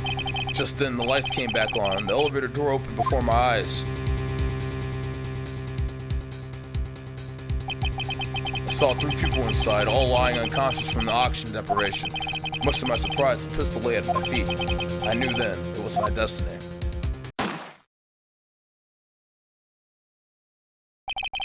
In his last moments, Gregory Edgeworth was still unconscious. He died never knowing who had shot him. Later, he spoke through a medium blaming Mr. Yogi. He was fooled. It was the perfect crime. Damn. That's crazy. Tisk, tisk, tisk.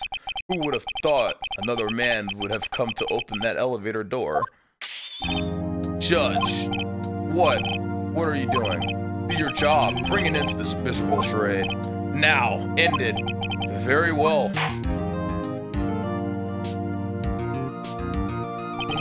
It appears that we've come a very long way to the end of this maze. 15 years later, Mr. Miles Edgeworth? Yes, Your Honor. You were innocent. You are innocent. As you said, it was all a nightmare. Yes, Your Honor. This court finds the defendant, Mr. Miles Edgeworth, not guilty. Commanders!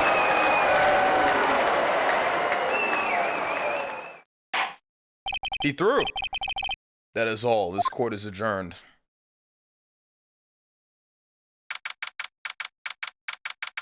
December 28th, 5:38 p.m. District Court, defendant lobby number 2. Nick, we did it. Did you see his face?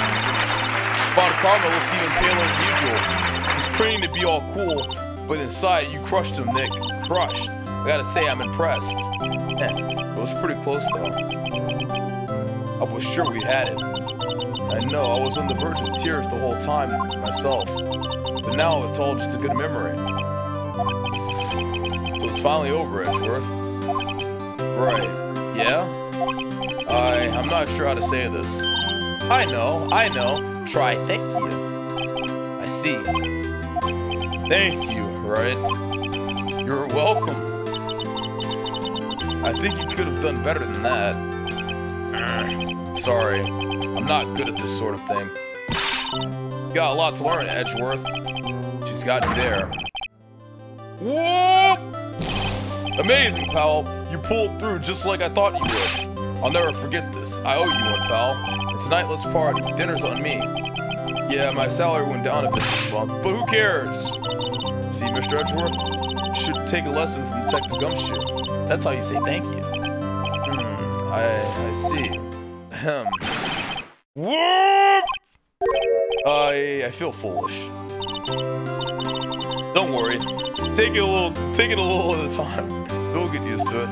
It's been 15 years since I've seen Edgeworth this unguarded. Hey, y'all. Lotta. Y'all were great in there. Thank you. Yo, Edgeworth, congrats.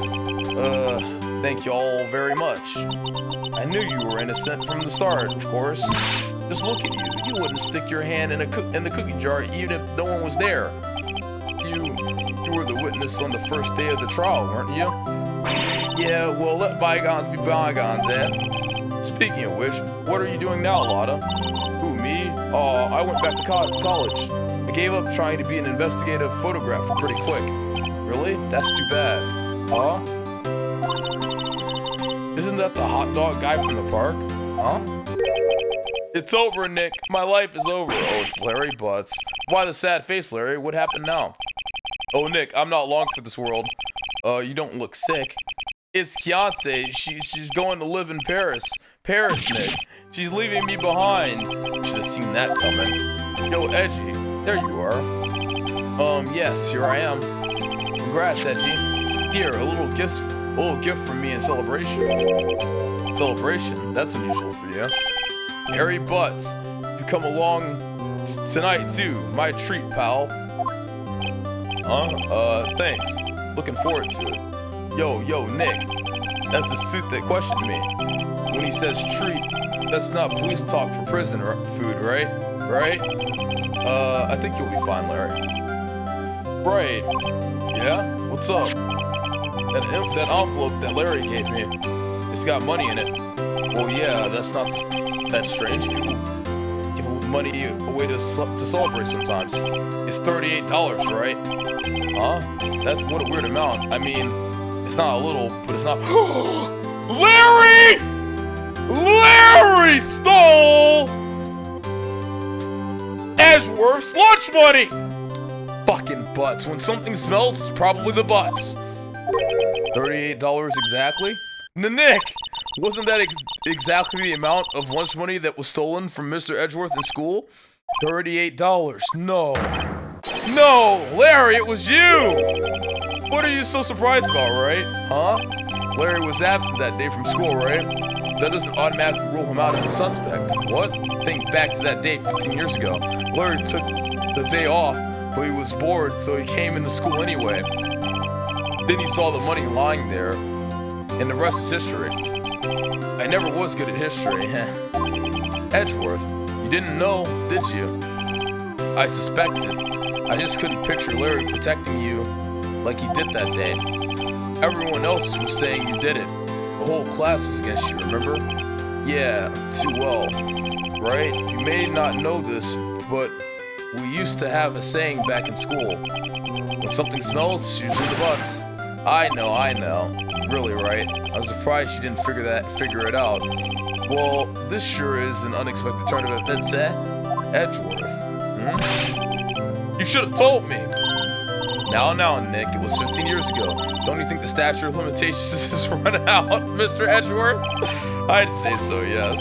There you have it. Grr. Where does that leave me? I became a defense attorney because of what you two did. Well, you have always been something of an insufferable emotionalist. Yeah, and you get worked up too easily, too. To death! The death sentence for both of you! Man, if I only had known I'd have become a prosecutor. The same goes for me, only the other way around. For the longest time, I thought that I might have killed my own father. I thought I might be a criminal. I became a prosecutor in part to punish myself. If I had known the truth, I might have become a defense attorney after all. Edgeworth. Want to switch, right? Wait, so there's a game where you play as Edgeworth, huh? Does that mean you prosecute people instead of defending them? That'd be pretty cool. Hey, y'all. Line up, I'll take a photo. Hey, photo time. Let's go. And after that, dinner on me. Oh, we're gonna take a picture. Nice. It's cute. Detective Gumshoe took us out on the town that night. We celebrated Edgeworth's newfound freedom, even though Edgeworth himself was still in detention. December 29th, 5:02 a.m., right in co-law offices. Whoa, I went a little overboard yesterday. My head hurts. Huh? It's still only 5. Maybe I should go back to sleep. What's this? A letter? Good morning, Nick. You were really impressive yesterday. Seeing you, it made me think about what I'm doing here. I'm a spirit medium in training, of course. I wanted to help Mr. Edgeworth, too. I wanted to help you, but I couldn't. I was useless. So I decided to go back to my training. I'll become a full-fledged spirit medium for starters. I couldn't say it to your face, so I left this letter. Goodbye, Nick. Man, that metal detector actually opened my thought process a little bit.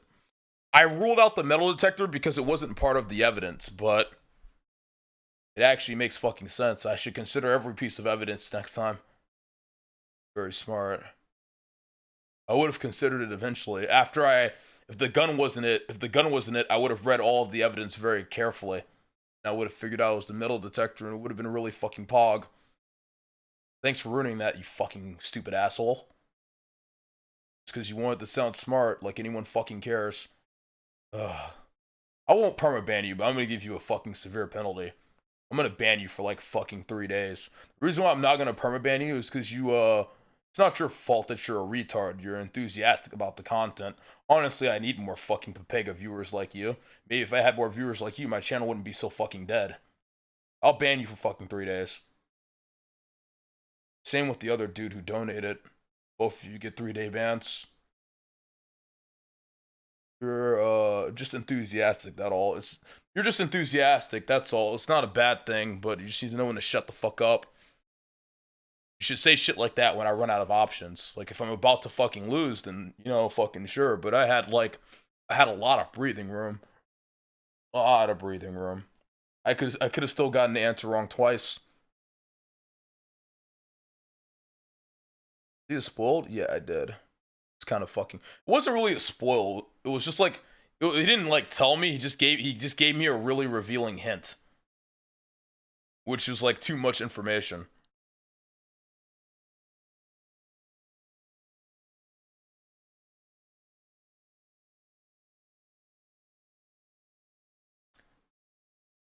Unlock the spot. The thought process. Yeah, pretty much. Spoon feeding? No, spoon feeding's giving you the direct answer. He didn't spoon feed me. He didn't give me the direct answer. He just gave me enough.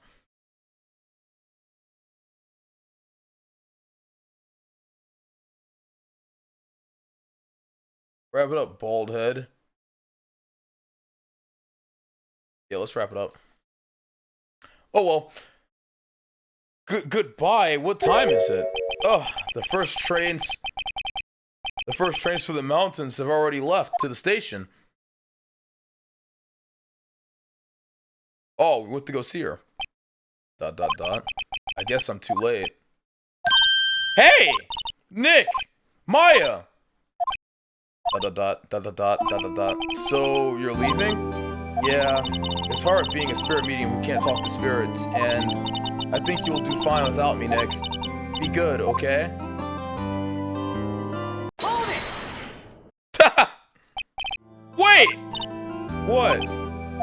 I never could have saved Edgeworth without your help. Huh? On the last day of the trial, I heard her voice. I heard Mia's voice. You heard my sister? Yes, only her voice, but still. It was at the very end when I thought we'd lost everything. Well, that's my sister for you. Detective Gumshoe helped, and Mr. Grossberg, and even Larry. I'm the only one who couldn't.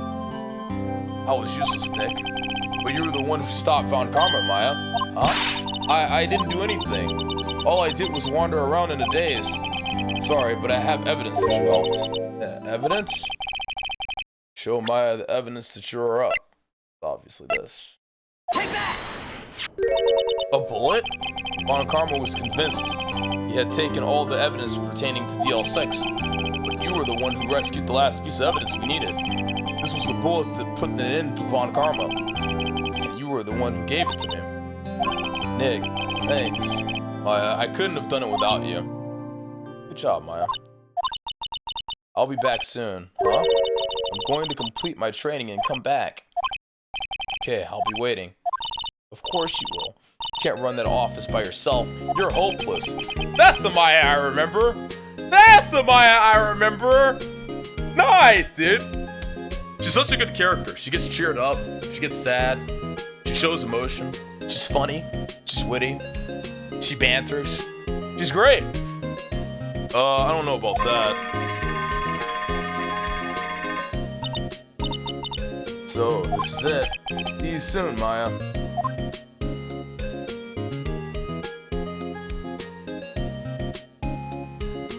Aww.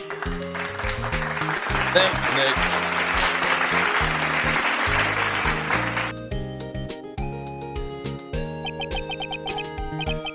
So my story ends. Time to turn a new page. Say goodbye to the novice defense attorney that I once was. Now a new story begins. With the same old crazy cast of characters. Damn, it's the end of the first game? Ha! Don't think you've graduated yet, amateur. Mr. Wright, perhaps you'd like to rethink that claim? Yes, Your Honor. Uh-oh, I got a bad feeling about this. Objection!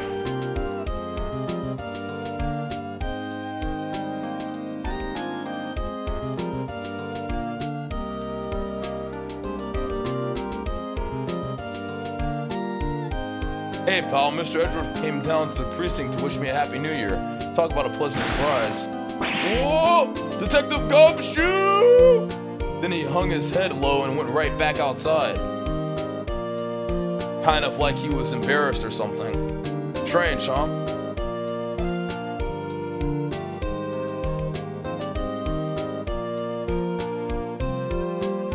His opponent's case not part of the main game?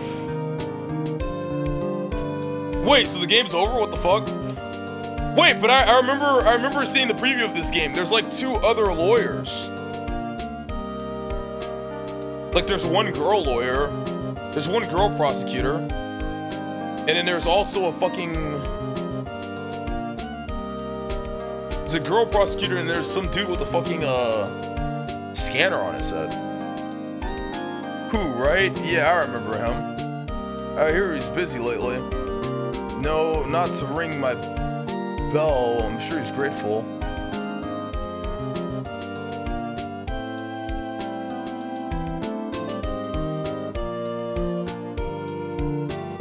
Yeah, I bought the trilogy, so aren't there like 2 more games? Phoenix Wright? The defense attorney for whom I wrote that it... Oh, fuck, I forgot how to say that word. It's a good game. How do I play the second game? Affidant. I think it's Affidant, isn't it?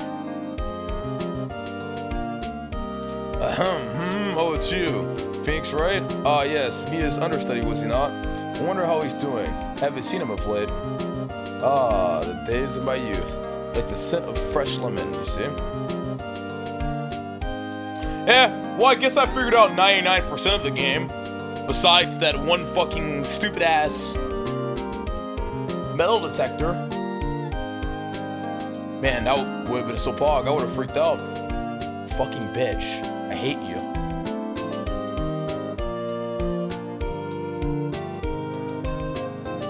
Old bag rambling about bullshit.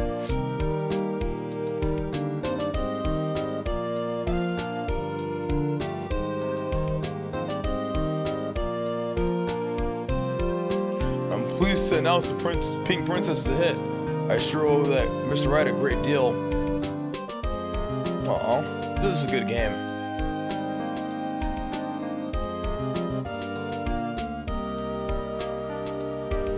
Still one more case to game 1. We'll do that tomorrow. I'm probably gonna end stream. Oh, what is the fucking... Oh, it's assistant, Penny. Oh, I got a letter from Maya the other day. Sounded like she caught a cold sitting in the waterfall. Oh, trading Pink Princess trading cards. That's cute. Tekken.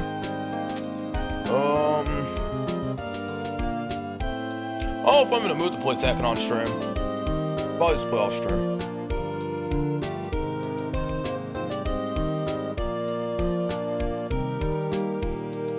like tomorrow. Go to sleep.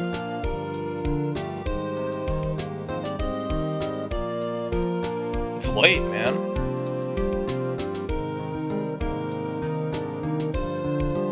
Preview next case. The next case good?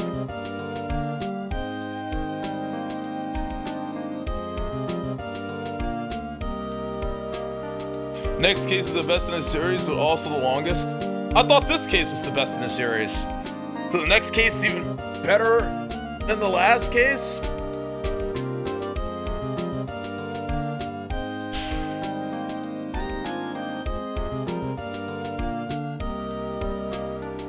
Play Tekken a bit. He's ditching us to simple off stream. No way, Zingy. Oh, it's the picture. Victory! Oh, Mia's there. Look at the gumshoe. Yeah! Damn, that was a good game. Mia's there as a ghost. Oh shit, hold it. Wait, what the fuck is this? Wait, new characters. Oh shit, we'll have to do that tomorrow. We'll definitely do that case tomorrow. That's more content, chat. More content for tomorrow. It's not over. Oh shit. Gap. No preview. If I watch the preview, I'm gonna want to stay up and play it. We'll watch the preview tomorrow. We'll do it tomorrow, chat. We'll do it tomorrow. We will do it tomorrow. Yeah. I don't want to get wrapped in. You know what I mean? We'll preview it tomorrow. It was a good stream, dude. It was a good stream.